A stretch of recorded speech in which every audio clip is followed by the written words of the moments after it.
Halo, saya Christian Aldi Prasetyo dengan NIM B1312300176. Dalam presentasi ini untuk memenuhi tugas ataupun ujian tengah semester dalam mata kuliah perilaku keorganisasian dengan judul presentasi kepemimpinan efektif di era transformasi teknologi. Materi ini berlatar belakang dengan transformasi digital, mengubah cara organisasi bekerja, teknologi yang menuntut pemimpin lebih adaptif, kolaboratif, dan berbasis data, lalu tantangan seperti remote, AI, otomatisasi, komunikasi virtual, dan remote ini maksudnya cara bekerja jarak jauh menggunakan sistem digital, begitu. Konsepnya adalah kepemimpinan efektif, yaitu kemampuan mempengaruhi, mengarahkan, dan memotivasi anggota organisasi untuk mencapai suatu tujuan. Ciri-ciri dalam pemimpin efektif ini adalah yang nomor satu, visioner dan terbuka. Visioner yang dimaksud adalah memiliki visi yang jelas dan mampu menginspirasi setiap anggotanya. Kemudian terbuka berarti mampu berkomunikasi terbuka dan membangun kepercayaan.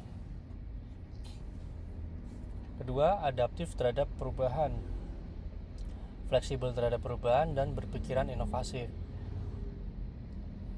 Ketiga, berbasis data dan kolaborasi, yaitu mampu mengambil keputusan berbasis data dan berkolaborasi dengan masing-masing tim. Yang keempat, mendorong budaya belajar, menumbuhkan budaya belajar agar setiap timnya mampu beradaptasi dengan teknologi yang semakin berkembang.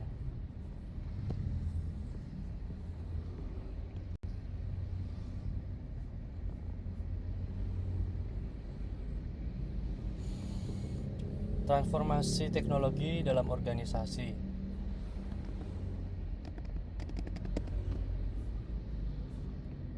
Transformasi teknologi berarti perubahan dasar berarti perubahan besar dalam cara kerja organisasi melalui adopsi teknologi digital. Diawali dengan otomatisasi, yaitu bekerja dengan AI. Contohnya seperti sistem ERP. AI ini cukup membantu dalam pekerjaan manusia sehari-hari, terutama dalam analisa data. Tapi yang menjadi salah, kadang-kadang AI ini menjadi media atau wadah di mana pekerjaan yang seharusnya manusia juga ikut in touch dalam pekerjaan tersebut jadi dilimpahkan sepenuhnya kepada AI tanpa dikoreksi ulang bagaimana hasilnya terhadap keakuratan data yang real. Kemudian kolaborasi online dengan Slack, Teams atau Zoom, bekerja dengan metode digital dengan teleconference sudah sering kita lakukan dalam perkuliahan online sekarang. Pengambilan keputusan berdasarkan data driven decision making, yang artinya gini, seorang pemimpin dalam era teknologi ini caranya mengambil data itu sudah tidak lagi berasumsi dalam suatu masalah yang pasti ada penyebabnya secara spesifik untuk menganalisis keputusan yang akan diambil ke depannya dalam jangka menengah, jangka panjang untuk tim dan untuk perusahaan. Harus dan pasti ada data pendukung yang bisa menjadi dasar untuk mengambil keputusan saat itu. Kemudian remote atau hybrid, sistem kerja fleksibel tetap dengan target. Bekerja sekarang itu udah banyak perusahaan yang menerapkan sistem work from anywhere. Banyak pekerja-pekerja yang di-hire secara full time dengan kontrak tidak diperlukannya kewajiban untuk hadir di tempat atau lokasi kantor tersebut beralamat. Mereka bisa mengerjakan kewajibannya setiap harinya dengan target sampai batas pekerjaan tersebut dibutuhkan, dan selama mereka bisa menjaga cara bekerjanya, disiplin dalam waktu, itu nggak akan jadi masalah untuk perusahaan tersebut tetap berjalan.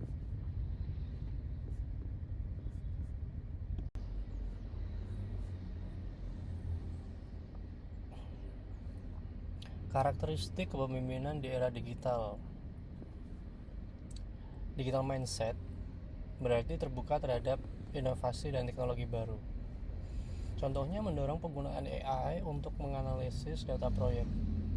Kedua, agile leadership, yang mana cepat beradaptasi terhadap perubahan situasi dengan contoh mengubah strategi saat kerja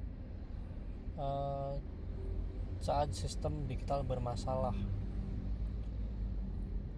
Jadi nggak ada ketergantungan terhadap suatu teknologi ataupun terhadap suatu sistem apabila seorang pemimpin tersebut bisa menemukan solusi dan berbagai cara untuk mengantisipasi masalah yang akan dan bakal sering terjadi. Empati digital, maksudnya kebutuhan tim dalam bekerja jarak jauh, memberi fleksibilitas waktu kerja dan dukungan emosional.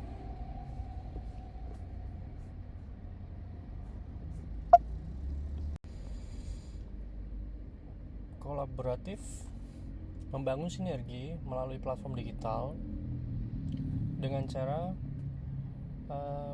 misal mengelola tim lintas departemen melalui platform virtual seperti Zoom. Kita bisa laksanakan dalam meeting, atau Notion untuk project controlling. Lalu data driven, mengambil keputusan berdasarkan data bukan intuisi. Seorang pemimpin menganalisis metrik kinerja digital sebelum menentukan kebijakan. Artinya dalam setiap permasalahan yang akan terjadi atau yang sedang terjadi, keputusan untuk solusi apa yang tepat dilaksanakan selanjutnya untuk masalah ini, sebetulnya dasar tersebut sudah ada dengan data yang dikelola dalam internal perusahaan. Salah satunya menggunakan metrik kinerja. Kedua, data lapangan. Ketiga, bagaimana seorang pemimpin tersebut mencari data yang relevan terhadap masalah yang sedang terjadi. Tantangan dalam kepemimpinan ini bisa saya contohkan seperti kurangnya interaksi dan resistensi perubahan, resiko yang bisa salah tafsir karena kita bekerja melalui jaringan virtual di mana kita tidak bertatap muka secara langsung, tidak ada emosi yang tersampaikan, hanya sekedar kita berbicara lalu melihat gambar satu sama lain.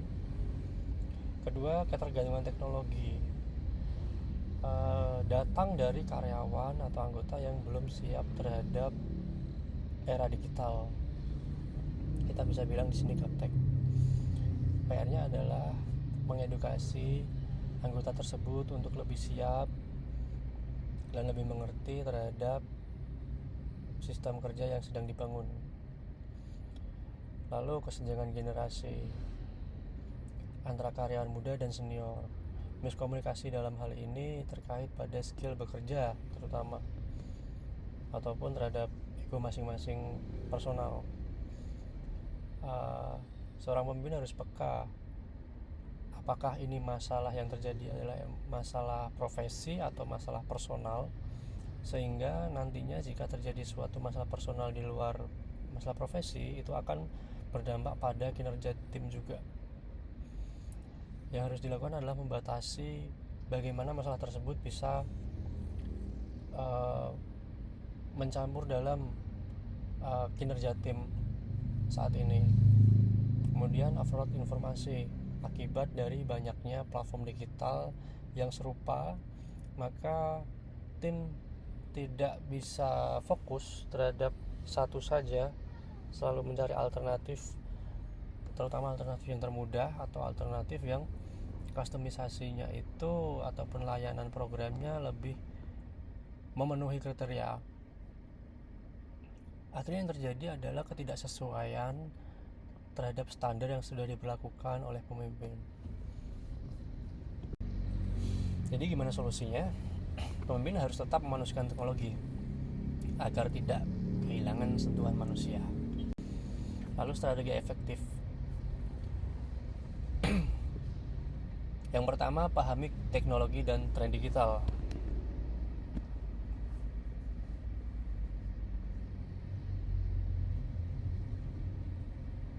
Yaitu memahami teknologi yang digunakan tim. Ini berkaitan tentang standarisasi penggunaan dan development terkait terkait program ataupun software yang sedang digunakan. Lalu komunikasi transparan dan cepat bisa dilakukan melalui kanal media online, itu bisa dilakukan secara cepat dan efisien. Lalu mengembangkan atau mendorong inovasi dari tiap anggota. Setiap anggota pasti dalam brainstorming ataupun meeting itu berkewajiban untuk mengeluarkan apa yang menjadi idenya terhadap satu masalah yang sedang terjadi. Kemudian gunakan data untuk keputusan. Lalu berikan pelatihan dan mentoring digital untuk meningkatkan kemampuan tim. Ini adalah guna dari seorang senior dalam suatu tim, yaitu untuk mentransform atau menyalurkan kemampuannya yang dibutuhkan suatu perusahaan dalam tim tersebut untuk lebih cepat bergerak, untuk tetap melaksanakan pekerjaan ini masih inline, masih dalam program yang semestinya, masih dalam schedule-nya untuk capai targetnya. Kemudian ciptakan lingkungan kerja yang fleksibel dan positif. Anak muda dalam generasi sekarang nggak suka diatur terlalu kaku, nggak suka diatur terlalu banyak aturan. Mereka lebih seneng bekerja secara fleksibel dan positif. Begitu juga dengan hasil yang diminta. Pastinya kalau dengan dorongan seperti itu mereka merasa senang. Dengan komitmen bekerja yang profesional, pastinya hasilnya tidak mengecewakan. Lalu apa kesimpulannya? Jadi kesimpulannya adalah kita harus beradaptasi terhadap perubahan digital. Lalu kombinasi antara teknologi dan empati, kemudian komunikasi efektif dalam digital platform, kemudian mengambil keputusan ini harus berbasis data dan inovasi. Pada intinya, pemimpin masa depan bukan hanya tech savvy, tapi juga orang itu harus human centered. Maksudnya begini, mampu menyeimbangkan antara anggota manusia dan teknologi yang sekarang ini, dimana terhitung mulai dari sekarang sampai masa selanjutnya teknologi akan makin pesat. Di kemudian hari kita juga akan lebih membutuhkan teknologi, tapi juga tetap kita harus mempertimbangkan, kita harus memanusiakan teknologi itu sendiri. Baik, sekian presentasi dari saya untuk mata kuliah